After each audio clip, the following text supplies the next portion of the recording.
And then there was this crazy looking house, right? And it was all like trying to kill him. But then Cloud was all like, bam, bam, boom! Your friend fought a house. A house? Oh, the battle is joined! And already I can tell you this bonus match will not to the point! If you can all remember, I once promised that I would play through and review all the mainline Final Fantasy games starting with Final Fantasy VI.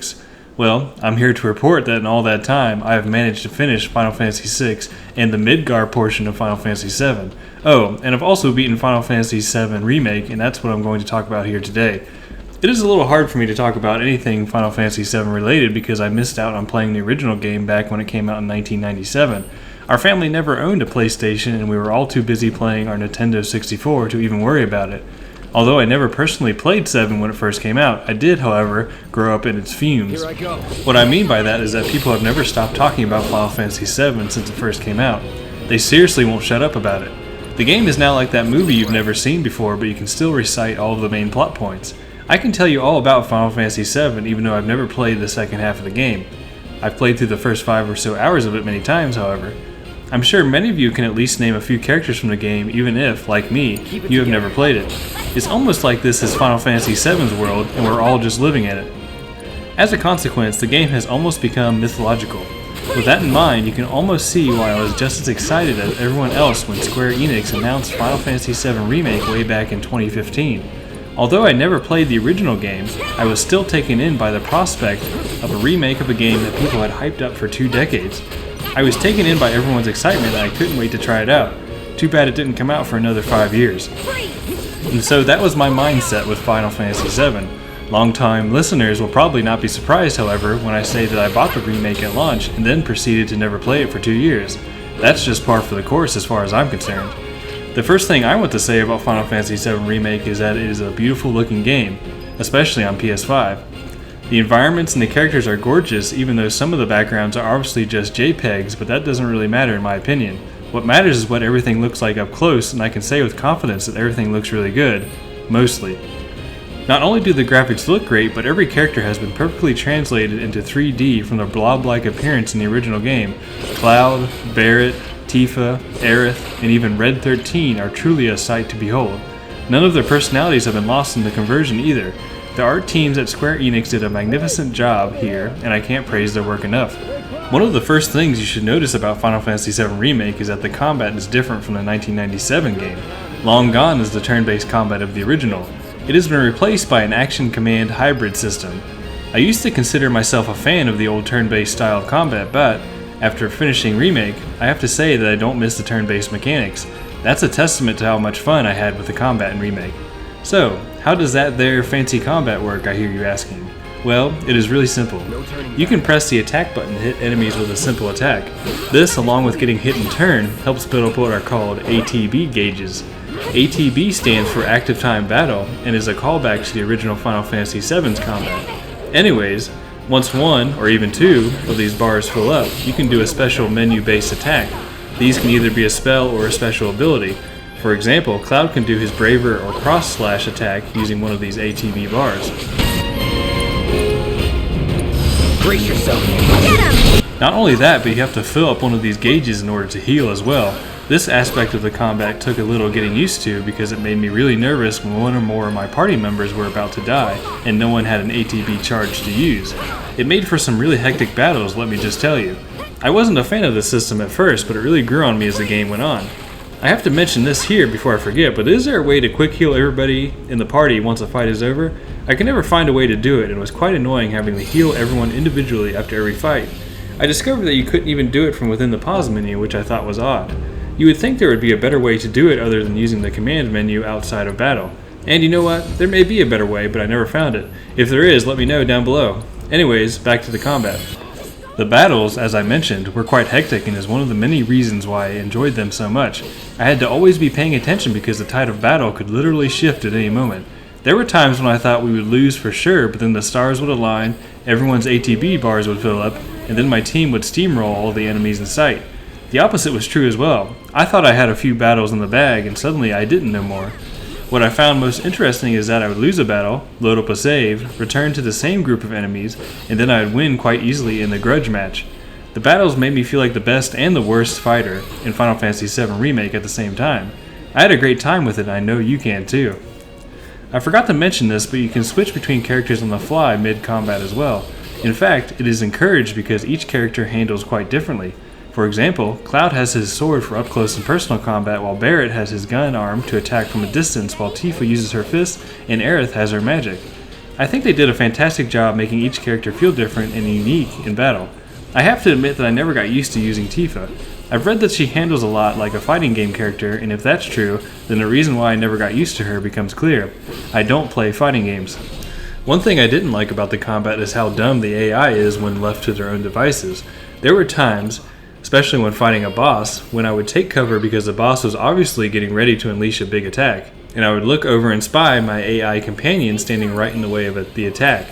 There were also times when I would heal one of my party members, turn around, and look back just 5 seconds later, and I would discover that they were almost dead again. How does that happen? Can't they stay out of the line of fire for more than a few moments? There is a way to issue commands to your intrepid colleagues, but since I absolutely hate micromanagement, I never did this.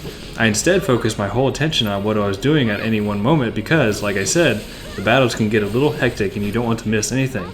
This strategy must have worked since I was able to beat the game all by myself. I know you are all really proud of me.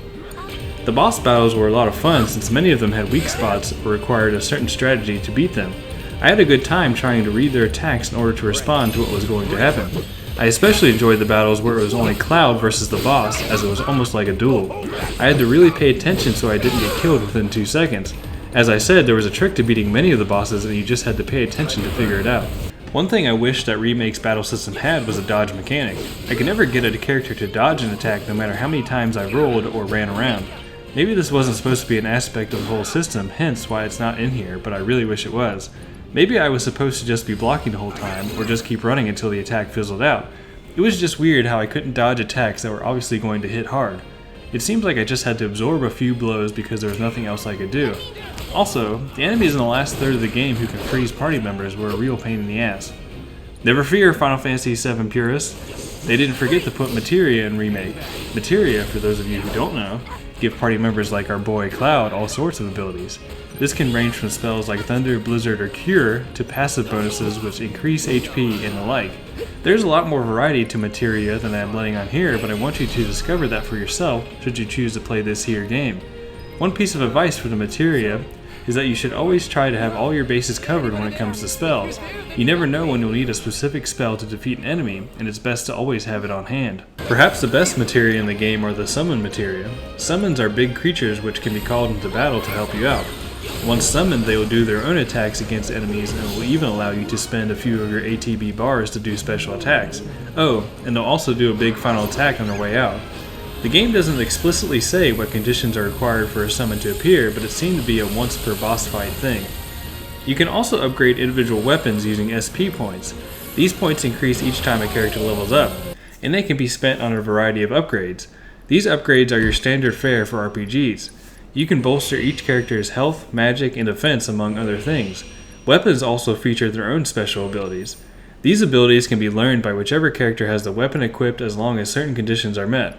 What this means is that these abilities can be used by the character in question without having the weapon he or she learned the ability from equipped. That all makes sense? Good. Moving on. One last thing I will say about the combat is that you should really, and I mean really, consider having the assess materia equipped to someone in your party at all times. This materia allows you to scan enemies, which will basically give you a printout of its weaknesses along with providing a list of ways to stagger them. I found this materia to be essential. I can't imagine trying to play through this game without it. My hat's off to anyone who played through Remake without the assess materia equipped, because that means you had to discover every weakness for each enemy by yourself. That is truly an accomplishment. I just want to take a moment here and point out how long I have gone on about the combat in Final Fantasy VII Remake. Longtime listeners will note that I never, ever talked this much about the combat in any game. Although I think I did talk a lot about the combat in the Yakuza games as well. I usually gush about a game's story, characters, and soundtrack, and then say something along the lines of, oh, there's combat too. It's pretty good, and then call it a day there. This should tell you all you need to know about the combat system in Remake. It was so good that it made yours truly blabber on and on about it. Oh, I almost forgot to complain about one little tiny problem I had with the combat. I found myself wasting ATB charges way too often because enemies can interrupt your characters while they're winding up for their special moves. Additionally, I witnessed my party members missing the enemies while using these same attacks. They would sometimes execute their special moves and miss their targets by mere feet. Now, I admit my first concern could have been remedied by me simply getting good at the game. My second point, however, can't be fixed in such an easy fashion. I especially got mad whenever an enemy would jump out of range just as I selected one of my character's abilities. These two issues really bothered me because, as I said before, you need those ATB charges not only for abilities and special attacks, but also for healing and other such nonsense. This makes those ATB charges very precious, which made it all the more annoying when I wasted them because an enemy interrupted me or when a character missed their target by the smallest of margins. Before we dig into the story, there's one aspect of Final Fantasy VII Remake in particular that I want to discuss, and that is the game doesn't seem to know how to let go of the player's hand. What I mean by that is that the game is afraid to let the player make a mistake, or is even afraid of letting the player explore for more than 5 seconds without saying exactly what you should be doing. There are many examples I could provide, but one really comes to mind while I'm sitting here typing this. There is a section of the game which involves moving shipping containers with cranes. One part of this section has Cloud operating 2 different cranes in order to construct a way forward. I was messing with the controls of the 2 cranes for maybe a minute before text along the lines of "try stacking the crates" appeared on screen. This really bothered me because I had literally just figured out what to do. And I want to say it again, I had only been messing with this puzzle for a minute or maybe 2 if I'm being generous with my estimate. This rubbed me the wrong way and it happened several times throughout the game. I just wish the developers had trusted us the players and let all of us off the leash more often. I would be remiss and would never be forgiven if I didn't mention Final Fantasy VII Remake's soundtrack. I once read a comment on a YouTube video which stated that Nobuo Uematsu was one of the greatest composers of all time. Who is Nobuo Uematsu, you ask? Well, he was the composer for most of the music for all of the Final Fantasy games up until 9. This of course includes 7, and it is probably one of his best known works. Having now heard the fully orchestrated tracks which are based off of Uematsu's work, I can now agree with that YouTube comment I read. Hearing these pieces come alive in Final Fantasy VII Remake was one of the greatest joys for me personally while playing through this game. I was worried that those melodies written over 20 years ago wouldn't stand the test of time, but let me assure you that they do. The bombing mission theme, the gold saucer, Aerith's theme, and even the battle theme are just a few examples of songs that are simply amazing.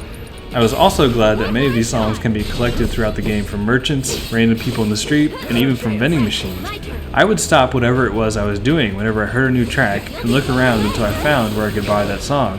You don't really get anything for collecting these songs as far as I can tell, but I just liked collecting them so I could learn what their official names were so I could, legally of course, look them up later. One thing I am unsure of is whether or not the soundtrack will change in the next installments of this little remake project. I wonder because many of the tracks you can buy are from areas in the latter parts of the original Final Fantasy VII, which means said areas weren't in Remake. Costa del Sol is a prime example. I hope they don't completely change the soundtrack as new entries in the Remake project keep coming out, since many of these songs are classics, and it would be weird if we didn't hear them going forward. And now we finally come to the story. I have written and rewritten this section about half a dozen times now because I was never really satisfied with it. I'm still not satisfied, but I have to move on at some point, so here we go.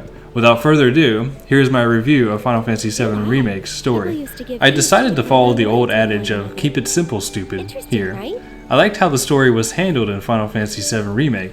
I didn't really enjoy it until about Chapter 4, however. I couldn't exactly pinpoint why I started liking it at that point. All I can say is that all of the main characters started interacting in this chapter, and the charm of the whole group won me over. I was quite fond of them all by the end of the game, and I look forward to seeing them again in late 2023. Oh, who am I kidding? We all know that the next part of the story won't be coming out next year. I won't bother trying to explain the setup of the story for you all because, quite frankly, you wouldn't believe me even if I did. The story of Final Fantasy VII Remake is best experienced with as little knowledge as possible going into it. I know that's a tall order since the plot details of the original game have been floating around in public for decades now, but I implore you all to try. The only thing, or should I say character, I'll mention is a guy named Sephiroth. For those who don't know, Sephiroth is kind of a big deal. I bring him up because I'm curious to hear what newcomers to Remake have to say about him. I watched the trailer for Final Fantasy VII Rebirth, which is the next chapter in the Remake saga, and it includes the line, "What is Sephiroth's endgame?" I burst out laughing when I saw that because, even as someone who has played and finished Final Fantasy VII Remake, I still can't tell you what Sephiroth's game was, period. That's why I'm curious what people who didn't play the original game think. To me, the ending almost evolved into unintelligible nonsense. I will venture to say that if you haven't played Crisis Core Final Fantasy VII, then you wouldn't be able to understand it. I know I didn't. I can hear people writing comments already about what I just said, but let me just ask you this. Doesn't Square Enix have a history of writing stories which are unintelligible? Just ask any Kingdom Hearts fan and you'll have your answer. I'm worried that Square Enix will drag this project out forever and will never get a satisfying conclusion. I hope I'm proven wrong in the end, but that doesn't mean I won't be worried throughout the whole thing. Another thing I'll say about the story of Final Fantasy VII Remake is that I think there could have been fewer cutscenes. The main story cutscenes were great, but the ones I'm talking about are the scenes which interrupted the gameplay nearly every minute. I'm being dead serious, by the way. There were parts where I'd walk maybe 50 feet and a new short cutscene would trigger. It became annoying after a while. They felt especially egregious because most of them didn't add anything to the overall story. There was one cutscene in particular, and people who've played the game will know what I'm talking about, where all we learned from it was that a monster the party had just fought must live in the sewer. That's it. That's all we discovered in that scene. This scene and a whole host of other ones could have been cut in my most humble opinion. One last thing I'll say about the whole game is that, although I liked it as stated above, I still think certain parts of the game were drawn out just because the developers thought they should do so. I liked most of the expanded portions of the game, Wall Market comes to mind here, when compared to the original 7, but I still think it could have been trimmed down a little here and there. This ties in with what I said above about how I'm worried about this whole project going forward. I don't want the story to drag on and on just because the developers feel like they have to. Does that make sense? I hope it does. This paragraph in particular was one I wrote and rewrote multiple times, and I still don't think it's quite right yet. Oh well, it'll have to do. I really enjoyed my time with Final Fantasy VII Remake. I had my reservations going into it, but they've mostly been allayed. It was good to see all of these characters come back to life and to see a new take on this classic story. Although the story was what had drawn me in from the get-go, I was pleasantly surprised by the nuanced and chaotic combat. I am still concerned for the future of this whole project, but I'm along for the ride no matter what happens. I just hope that Square Enix doesn't get lost with me in the back seat. Well, there's another review. Stay tuned for more, hopefully timely, Final Fantasy reviews. Alright, that's it. Goodbye.